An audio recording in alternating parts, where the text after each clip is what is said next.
સુરતમાં ધોરણ 12ની વિદ્યાર્થીનીએ આત્મહત્યા કરી લેતા ચકચાર મચી જવા પામી છે.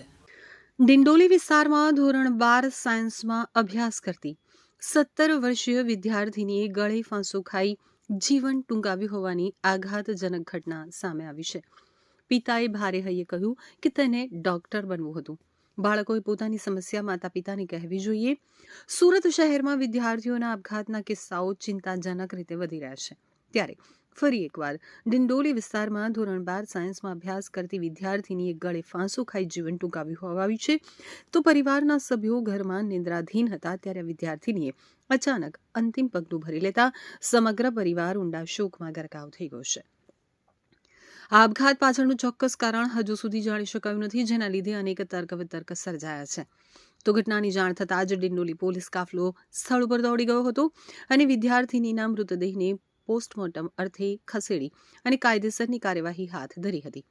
હાલ પોલીસે અકસ્માતે મોતનો ગુનો નોંધી આશાસ્પદ વિદ્યાર્થીનીએ કયા સંજોગોમાં આપઘાત કર્યો તે જાણવા માટે ઝીણવટભરી તપાસ શરૂ કરી છે.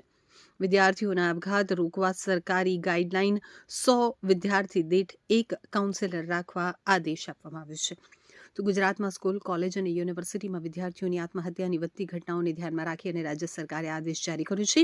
શિક્ષણ વિભાગ દ્વારા રાજ્યની તમામ યુનિવર્સિટીઓ, કોલેજો અને ખાનગી કોચિંગ સંસ્થાઓ માટે વ્યાપક અને કડક ગાઈડલાઈન જાહેર કરવામાં આવી છે. આ અંતર્ગત દરેક સંસ્થામાં મેન્ટલ હેલ્થ પોલિસી અમલમાં મૂકવી ફરજિયાત બનાવવામાં આવી છે. તેમજ વિદ્યાર્થીઓ માટે કાઉન્સેલિંગ વ્યવસ્થાને મજબૂત કરવાની સૂચના પણ આપવામાં આવી છે. महादेवनगर 2 नवागांव डिंडोली सूरत। क्या घटना बनी थी?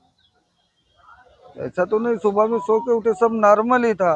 फिर सुबह में उठे तो देखे ऐसा प्रॉब्लम, जो भी प्रॉब्लम है माँ बाप को बताना, शेयर करना चाहिए बच्चे लोग को।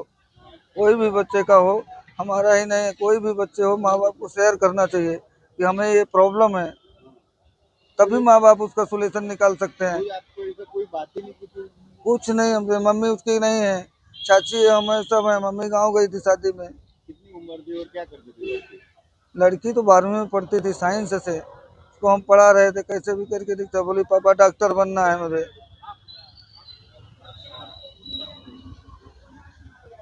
ये कितने बजे हादसा बना था? हादसा तो सर नहीं बता सकते, हमने 5:30 बजे देखा है। यूपी बिहार के? यूपी, प्रतापगढ़।